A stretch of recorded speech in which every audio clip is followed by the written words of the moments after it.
Hey everybody, it's Jason Blaha here, and today I wanted to talk to you guys about something that kind of bothers me, and it's something I mentioned on the fan page yesterday, and that is this whole idea of black and white either or thinking that we have in the fitness world.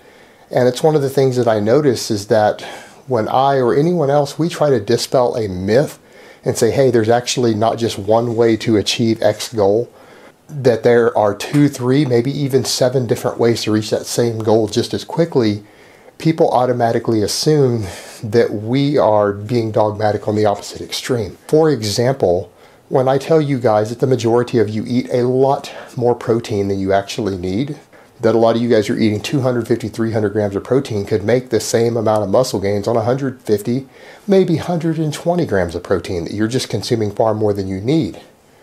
That doesn't automatically mean that I think that if you eat 120 grams that it's better. That just means that I'm saying that it's a matter of personal preference, and I'm saying that this dogmatic information that has been put out and marketed to people isn't the only way. You might actually happen to enjoy eating more protein. You might enjoy the higher protein foods more. Or you might want to vary it day to day, and if instead of eating 120 one day, you ate 300 another, just because the foods that you want to eat that day that you enjoy happen to hit that number. And what I'm saying is that it's not going to matter if you still get those same net carbs. If you drop that 300 down to 150 one day and remake those same net calories up of carbohydrates, you're not going to see any difference in your muscle gains.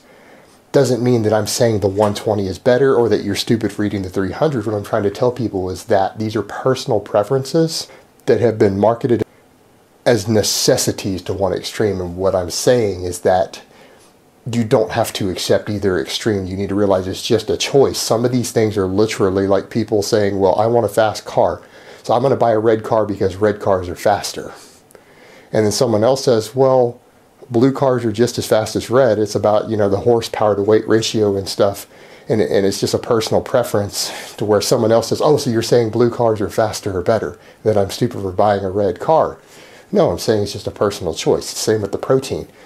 Or when people talk about different tools available, like I will say that it isn't necessary to have an extremely complex program with 57 different exercises to become a Mr. Olympia or to become an elite level power lifter and break a record. It isn't necessary. It doesn't mean that you're stupid if you do it. It means it's a personal preference. There are different means to an end. There are people who have successfully achieved both goals on both extremes and all the spots in between. These come down to preferences and what type of training style you feel comfortable with, and maybe gives you personally a small advantage. Some people do slightly better with a different style. Same with different rep ranges, other than I will say that if you get caught up and you think that one rep range is ideal, then you are probably stupid. And if you only do one rep range, then you probably are shortchanging yourself just a little bit. That is the one exception I'll make, but people think that when I talk about strength training that I think that low reps are the superior way to build muscle. No, I think a superior way to build muscle is to vary your rep ranges and use different types of periodizations. I think that 10 rep sets and 3 rep sets in the grand scheme of a well-written program both contribute just as much to muscle gains. They both contribute just as much to strength. Because I will go and talk to strength guys and say the exact same thing. Just like I will tell bodybuilders, you can get very big and doing 3 rep sets can help you tremendously getting a lot bigger. I will go tell the strength athletes, hey, doing 8 and 10 rep sets have their place in strength training. They can be useful. I'm actually not an advocate of either or. I think people, when it comes to rep ranges, who look at either ors actually are dumbasses. If you really and truly think that 8 to 12 reps is the hypertrophy range and that 3 to 5 reps is the strength range, you're not only minimalist, you probably are, well, not necessarily stupid, but you're very ignorant.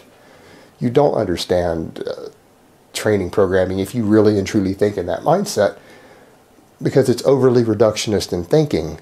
But ultimately, at the end of the day, people need to drop this black-white either-or mentality, because it doesn't work that way. And just because someone talks about one extreme being the only way or the best way to do things is oftentimes a myth, it doesn't mean that they're an advocate for the opposite extreme. It doesn't work that way. You don't have to have that either-or thinking all the time. All right, guys, but that's my rant. That's really all I have to say on that today. I hope it has been informative, and I will talk to you guys next time. But let me give you guys a bicep shot before I go.